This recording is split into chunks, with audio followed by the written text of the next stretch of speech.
ଚାଲନ୍ତୁ ଆଜି ହାଟ ଷ୍ଟାଇଲ୍ର ଘୁଗୁନି ବନେଇବା।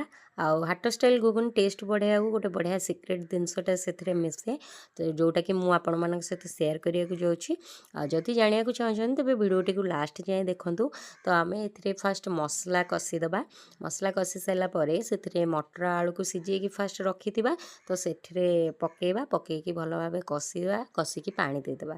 ପାଣି ଯେତେବେଳେ ଦେବା, ପାଣି ଫୁଟୁଥିବା ଅବସ୍ଥାରେ ସେ ସିକ୍ରେଟ୍ ଜିନିଷଟା ଆମେ ମିଶାଇବା। ସେ ସିକ୍ରେଟ୍ ଜିନିଷଟା ହେଉଛି ଗୋଟେ ତାଟିଆ ନେଇଯିବା, ସେଥିରେ କିଛି ଅଟା, କିଛି ବେସନ ଆଉ ଫୁଡ଼୍ କଲର୍ ଦେବେ, ଯେଉଁଟାକି ରେଡ଼୍ କଲର୍, ଆଉ ପାଣି ଦେଇଦେବେ। ପାଣି ଦେଇକି ଗୋଟେ ଆଣ ପ୍ରସ୍ତୁତ କରିବେ, ଯେଉଁଟାକି ବେଶୀ ଟାଇଟ୍ ବାଲା ନୁହଁ, ଟିକେ ପାଣି ବାଲା।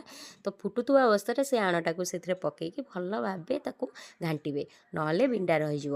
ତ ତାପରେ ଆମେ ସେଥିରେ ଧନିଆ ପତ୍ର, ଗରମ ମସଲା, ଜିରା ଲଙ୍କା ଗୁଣ୍ଡ ପକାଇଦେବା।